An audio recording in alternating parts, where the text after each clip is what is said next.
تمام تعریفیں اللہ کے لیے ہیں، اس کی پئی ہم نعمتوں پر جنہیں ہم شمار نہیں کر سکتے اور نہ ان کی تعریف کا اندازہ لگا سکتے ہیں۔ اور میں گواہی دیتا ہوں کہ ایک اللہ کے سوا کوئی معبود برحق نہیں، اس کا کوئی شریک نہیں۔ اس نے ہر چیز کو شمار کر رکھا ہے اور اس کا علم ہر چیز کو محیط ہے۔ اور میں گواہی دیتا ہوں کہ ہمارے سردار اور نبی محمد اس کے بندہ رسول ہیں۔ اللہ نے آپ کو اپنا پیغام پہنچانے کے لیے منتخب کیا اور اپنی عبادت کے لیے چنا۔ اللہ درود نازل فرمائے آپ پر، آپ کے آل و اصحاب پر اور تا قیامت ان لوگوں پر جو ان کی اچھی طرح پیروی کریں۔ اما بعد، میرے لیے اور آپ کے لیے سب سے بہتر وصیت اللہ کی اپنے بندوں کے لیے وصیت ہے۔ اللہ تعالیٰ نے فرمایا، اور جو کچھ آسمانوں اور جو کچھ زمین میں ہے سب خدا ہی کا ہے، اور جن لوگوں کو تم سے پہلے کتاب دی گئی تھی ان کو بھی اور تم کو بھی ہم نے حکم تأکید کیا ہے کہ خدا سے ڈرتے رہو۔ آپ اللہ کی اطاعت کو ایسی ڈھال بنائیں جو آپ کو اس کے عذاب سے بچائے، اور اللہ اور اس کے رسول صلی اللہ علیہ وسلم کی اطاعت کو اپنے اور جہنم کی لپٹ کے درمیان آڑ بنا لیں۔ مسلمانوں، اللہ کے رسول صلی اللہ علیہ وسلم کو اپنے پیروکاروں کو خوشخبری دینے والا اور اپنے دشمنوں کو ڈرانے والا بنا کر بھیجا گیا، بلکہ رسولوں کا مشن ان دو وصفوں سے باہر نہیں ہے۔ اللہ تعالیٰ کا فرمان ہے، اور ہم پیغمبروں کو صرف اس واسطے بھیجا کرتے ہیں کہ وہ بشارت دیں اور ڈرائیں۔ اور اللہ تعالیٰ نے اپنی کتاب کی بہت سی آیات میں مؤمنوں، صبر کرنے والوں، نیکوکاروں اور یکسوئی اختیار کرنے والوں کو خوشخبری دینے کا حکم دیا ہے۔ اور رسول اللہ صلی اللہ علیہ وسلم کی خوشخبری دینے کے طریقوں میں سے یہ تھا کہ آپ وعدہ اور علم کی ادائیگی کے لیے مناسب وقت اور مناسب مقدار کا انتخاب فرماتے تاکہ صحابہ متنفر نہ ہو جائیں۔ آپ صلی اللہ علیہ وسلم نے جب ابو موسیٰ اشعری اور معاذ رضی اللہ تعالی عنہما کو یمن بھیجا تو اس سلسلے میں انہیں ہدایت دی کہ تم دونوں آسانی کرنا، سختی نہ کرنا، خوشخبری دینا، متنفر نہ کرنا اور ایک دوسرے کی فرما برداری کرنا، باہم اختلاف نہ کرنا۔ اسے امام بخاری نے روایت کیا ہے۔ اور اس پر حافظ ابن حجر رحمہ اللہ نے تبصرہ کرتے ہوئے لکھا ہے، مقصد ان لوگوں کی تألیف قلب ہے جو قریب ہی اسلام لائے ہیں، اور ابتدا میں ان پر سختی نہ کرنا ہے۔ اسی طرح گناہوں سے روکنے کا معاملہ بھی ہے کہ وہ لطف و نرمی سے کیا جانا چاہیے تاکہ اسے قبول کیا جائے، اور اسی طرح علم کی تعلیم بھی ہے کہ وہ بتدریج انجام دی جائے، کیونکہ کوئی چیز جب اپنے آغاز میں سہل و آسان ہوگی تو وہ اس کے لینے والوں کے یہاں محبوب ہوگی اور وہ اسے بخوشی قبول کریں گے، اور غالباً اس کا انجام افزائش اور بڑھوتری کا ہوگا۔ ان کی بات ختم ہوئی۔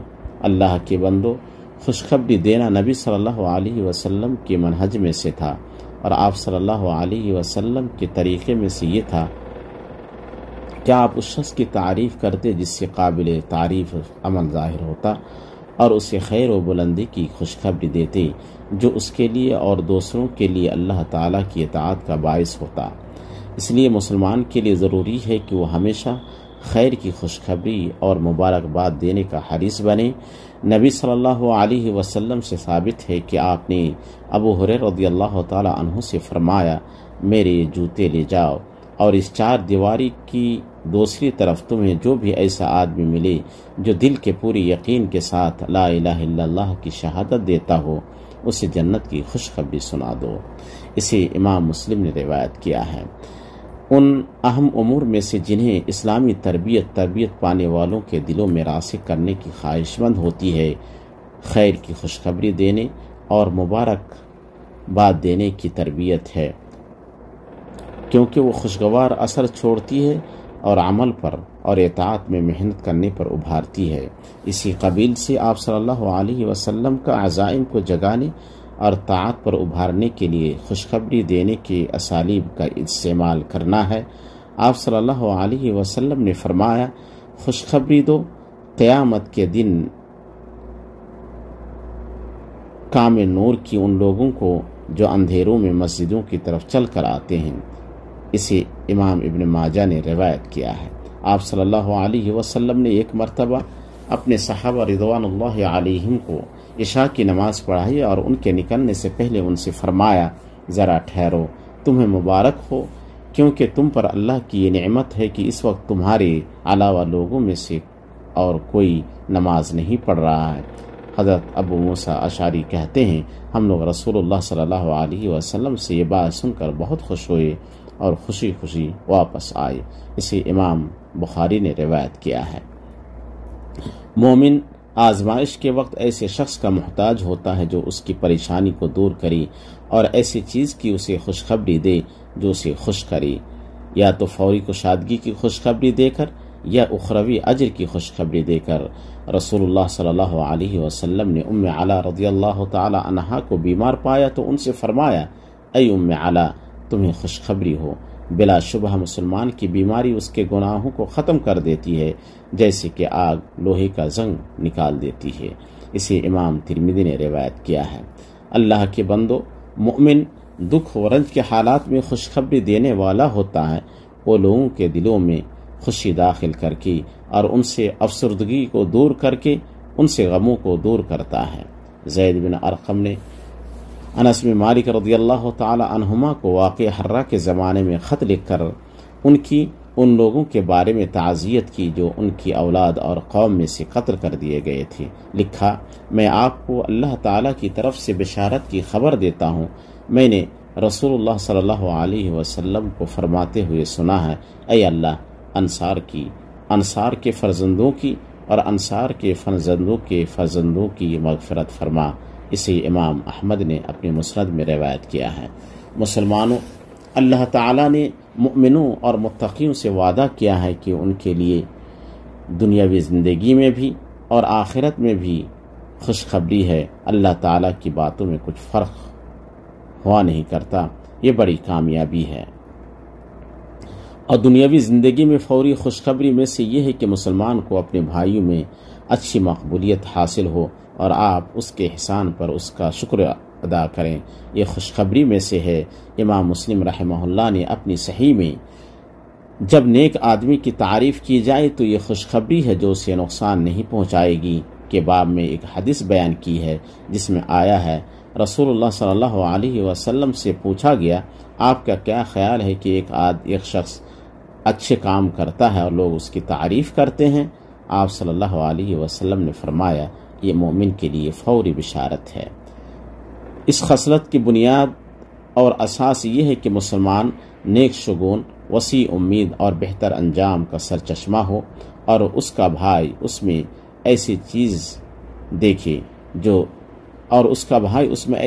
نہ دیکھے جو اسے ناپسند ہو۔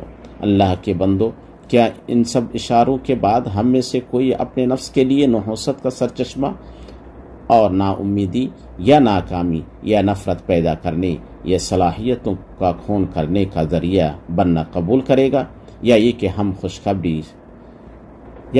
خوشخبری عام کریں، امید پھیلائیں، نفسوں کو زندہ کریں، خیر پر ابھاریں، بھلائی پر مدد کریں اور اس بات کے لیے عزائم کو مہمیز دیں کہ ہم میں سے ہر کوئی اپنے بھائیوں کے لیے خوشخبری دینے والا بنے، ان میں امید جگائے اور مزید عمل کے لیے انہیں آمادہ کرے۔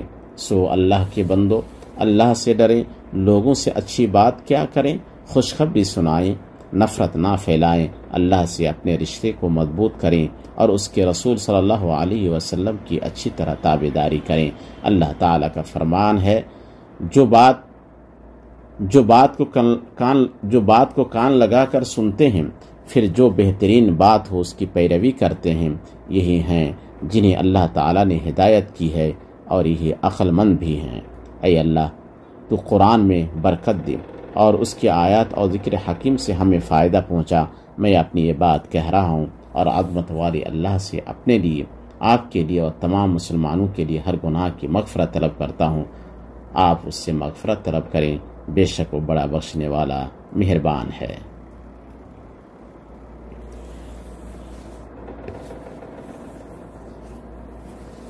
اللہ کے لیے بہت زیادہ تعریف ہے، اور میں گواہی دیتا ہوں کہ ایک اللہ کے سوا کوئی معبود برحق نہیں، اس کا کوئی شریک نہیں، اور میں گواہی دیتا ہوں کہ ہمارے سردار اور نبی محمد اس کے بندہ اور رسول ہیں۔ اللہ درود نازل فرمائے آپ پر اور آپ کے آل و اصحاب پر، اور بہت زیادہ سلامتی نازل فرمائے۔ اما بعد، اے لوگو، اللہ تعالیٰ سے ڈریں، اسلام کے مضبوط کڑے کو مضبوط سے پکڑ لیں، اور جبار کی ناراضگی سے بچیں۔ آپ کے قدم آگ کو برداشت نہیں کر سکتے، اور جان لیں کہ وہ موت جو آپ سے تجاوز کر کے دوسروں تک پہنچی ہے، وہ دوسروں سے تجاوز کر کے آپ تک ضرور پہنچے گی۔ اس لیے اپنے بچاؤ کا سامان لے لیں، اپنے رب سے ملاقات کے لیے تیار رہیں، اور غلبہ والی اللہ کی کتاب کو مضبوطی سے پکڑ لیں۔ وہ سب سے سچا قول اور سب سے اچھی بات ہے، اس کا فیصلہ عادل ہے، اس کا قول فیصل ہے، اور اس کا وعدہ حق ہے۔ اور اپنے نبی صلی اللہ علیہ وسلم کی سنت کو لازم پکڑیں، کیونکہ وہ قرآن کی تفسیر اور وضاحت کرتی ہے۔ ان دونوں کو دار کے دانتوں سے پکڑ لیں، اور دین اور شریعت میں نئی چیزوں سے بچیں، اس لیے کہ دین میں ہر نئی چیز بدعت ہے، ہر بدعت گمراہی ہے، اور ہر گمراہی کا ٹھکانہ جہنم ہے۔ اور درود و سلام پڑھیں خوشخبری دینے والے، ڈرانے والے، روشن چراغ، حوض و شفاعت والے ہمارے نبی محمد امین پر۔ اللہ تعالیٰ نے ہمیں اس کا حکم دیا ہے۔ اللہ تعالیٰ نے فرمایا، بے شک اللہ اور اس کے فرشتے نبی پر درود بھیجتے ہیں۔ اے ایمان والو، تم بھی ان پر درود بھیجو اور خوب سلام بھی پڑھتے رہا کرو۔